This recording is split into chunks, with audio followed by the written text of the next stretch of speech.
Good morning. I would like to thank the Georgetown Law Human Rights Institute for centering this year's Samuel Dash Conference on Haiti. Thank you, Elisa Massimino, for this invitation, knowing in advance that it would have to be presented virtually. I'm coming to you this morning from our campus auditorium at UNIFA, the university that President Aristide founded in 2002, located in Tabar, just outside the capital of Port-au-Prince. A special thanks to Brian Concannon, co-founder of the Institute for Justice and Democracy in Haiti, friend of over 25 years, colleague to the late Mario Joseph, that courageous defender of human rights in Haiti, so needed in this moment, of whom Brian spoke so eloquently. Your collaboration, Brian, with the Georgetown Law School brings this important legal and moral issue of reparations for Haiti to a new generation of law students. It empowers them to join the global movement for reparations for all formerly enslaved and colonized people. Since November 11th, travel to and from Haiti has become difficult. A shooting at the capital's airport triggered an immediate ban by the U.S. government on all flights. Our border with the Dominican Republic has been closed for well over a year. International travel to and from Port-au-Prince involves either a 6 to 7 hour bus ride to Cape Haitian or a 40-minute helicopter shuttle that can run up to $2,500 US. From there, a local airline flies to Miami, but at a significantly increased ticket price. The country is facing an extraordinary situation. The capital and some of the provinces are under siege by heavily armed paramilitary forces.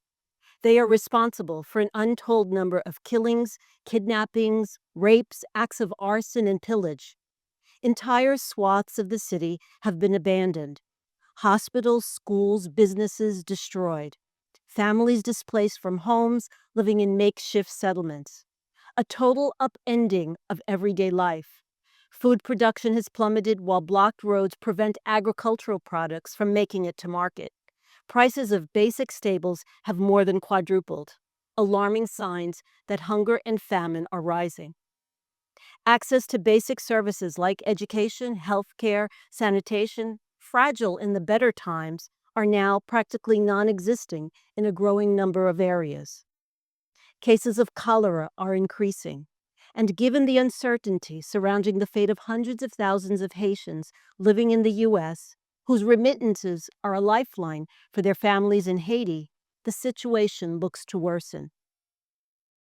A legacy of 32 coups d'etats, the most recent in February 2002, a 32-year dictatorship, a repressive army, corruption, fraudulent elections, and foreign intervention has rendered Haiti's system of governance weak, resulting in the current predicament. A provisional presidential council unable to stabilize the country or restore security. 1,000 Kenyan police officers notwithstanding.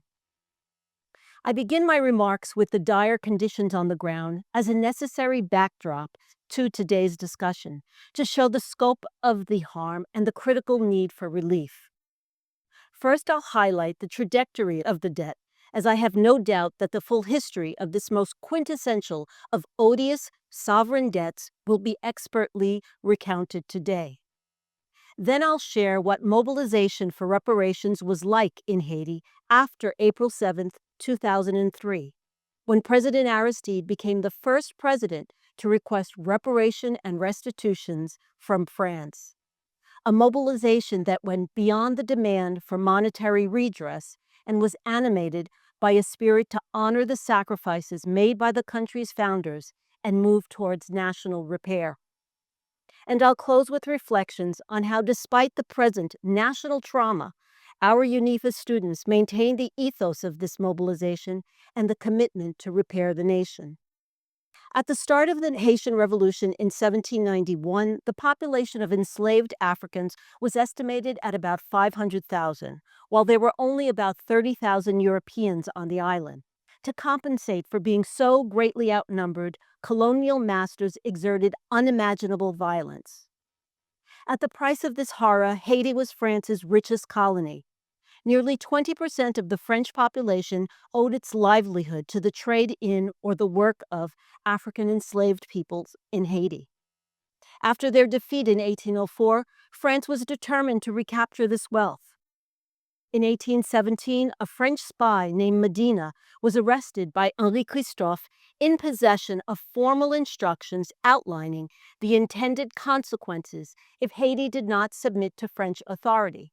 Blacks would be re-enslaved and the island purged of anyone who posed any danger to maintaining this order. The ordinance signed by King Charles X and presented to President Boyer was in exchange for formal recognition of Haiti's independence. In return, France demanded that Haiti pay 150 million gold francs and reduce by 50% the tariffs on all French imports. The indemnity was 10 times Haiti's then national budget. To make the first payment, Haiti was forced to take a loan from a French bank, hence the creation of a double debt. Boyer declared the indemnity a national debt payable by all Haitians, but in reality, new onerous taxes imposed on agricultural products, principally coffee, hit the paysans, poor farmers in the countryside, the hardest. A brutal rule code was enacted to maximize production by strictly controlling the lives of the paysans. Growing misery in the countryside prompted revolts in 1842 that resulted in some reforms and ultimately Boyer's fall. Although the code was rescinded in 1843, it laid the groundwork for enduring color and class divide akin to apartheid in Haiti. People outside the capital were called moun en dehors, literally people outside. Their birth certificates, like that of my husband, who was born in the South in 1953, was stamped with the word paysan, peasant. Compare the misery in 19th century rural Haiti to the documented boon to the French economy happening simultaneously and precisely as a result of the extortionary debt. Through the late 19th and early 20th century, there was unending political tumult as foreign loans were consolidated, refinanced, and reissued. Successive governments, many corrupt, attempted to meet payments. They failed, they were overthrown, exiled, and replaced. At one point, 80% of the government's resources went to debt service. The National Bank of Haiti, which was established in 1880, was in fact a for-profit, privately owned French bank created explicitly to control Haiti's finances to more effectively extract money from the economy. Simmering tension between Europe and the U.S. to control Haiti, and more importantly, those money-making loans, ended in 1914 when 8 U.S. Marine soldiers walked into Haiti's national bank and seized $500,000 worth of gold reserves. This gold was deposited directly in the National City Bank of New York. 9 months later, the U.S. occupation ensued. U.S. Marines and a newly created Haitian army made a spectacle of violently quashing all potential opposition. Citibank took control of Haiti's so-called national bank and remained in charge 14 years after the U.S. occupation officially ended in 1934. It made sure that Haiti paid every last penny of the 1825 indemnity and a succession of government loans, of little or no benefit to the government, but of great benefit to the American investors. My father, who was born in 1929, could still sing the jingle that he and his classmates were taught at school as they threw coins into a collection basket to help pay the last installments on final iterations of the indemnity. So that's a quick overview of the indemnity through to the early mid-20th century, when the remnants of the debt were finally paid. Without a doubt, before April 7, 2003, the story of the debt was common knowledge to Haitians. It was taught in school, and the story recounted across many kitchen tables in the Haitian diaspora, including mine. There was general consensus among Haitian scholars that the indemnity and the ensuing loans to pay had set Haiti on a course of financial crisis that was principal factor in its underdevelopment. But until April 7, 2003, when in a speech commemorating the 200th anniversary of Founding Father Toussaint Louverture's death, President Aristide called on France to pay restitution for the 1825 indemnity. The issue of reparation had never penetrated the political realm. President Aristide entered the political realm in the 1980s. A former Catholic priest and an adherent to liberation theology, he was a leading figure of the democratic movement that ushered the end of the Duvalier dictatorship in 1986. In 1990, he became Haiti's first democratically elected president. There was hope. The flight of refugees to Miami stopped, thousands of Haitians who fled Haiti under Duvalier returned, and the minimum wage was set to increase. Aristide's goal was at once simple and at the same time profound: to move the country from misery to poverty with dignity. Fast forward to 9 months later, an army-led coup d'etat brutally ended Haiti's experiment with democracy. Between 4,000 to 7,000 people were killed, tens of thousands forced to the high seas, 300,000 internally displaced, and countless more victims of illegal arrest and torture. Aristide was forced to exile. After 3 long years, he returned to finish the remaining 15 months of his term. He demobilized the Haitian army, established a civilian police force, and set up a Truth and Reconciliation Commission to examine the crimes committed during the coup. And in 1996, for the first time, there was a democratic transition of power in Haiti. 5 years later, President Aristide was reelected with over 90% of the vote, a clear mandate to continue the work begun in 1991. Under 2 successive administrations led by his Lavalas political movement, more schools were built in Haiti between the years 1994 and 2000 than in the previous 190 years of Haiti's history. But forces within the international community and their finance partners in Haiti stood in opposition to his policies. Emblematic of this opposition was the block on government access to international loans. Like, for example, a $54 million loan that had been awarded since 1998 to improve a crumbling water system. The devastating health impact of this blocked loan was investigated and reported on by Partners in Health in 2008. Destabilizing the Haitian government trumped giving life-saving services to the population. Instead, money flowed freely and abundantly to groups whose sole mission was to undermine, through violence and propaganda, the democratically elected government. It is in this moment, as the government prepared to celebrate the January 1, 2004 bicentennial of Haiti's independence, that the call for restitution and reparations was made. The amount demanded, $21,685,135,571.48, was the present-day value of the indemnity paid by Haiti as calculated by the government's Restitution Commission. Ira Kurzban, commission member, dear friend, and then legal counsel to the government, will elaborate on the commission's legal and diplomatic strategy in this afternoon's panel. To be clear, the restitution campaign did not replace government action to improve the lives of Haitians. In those 10 months between April 2003 and the coup d'etat of February 29, 2004, the government finished construction on schools, public plazas, and a fully equipped, modern university teaching hospital was inaugurated. A case of showing by example what reparatory justice looks like. A popular singer of the racine or roots genre of Haitian music was picked to set the cultural tone of the campaign. And because racine music runs deep in the country's culture, honoring the spirituality of voodoo, the song's instant popularity was assured.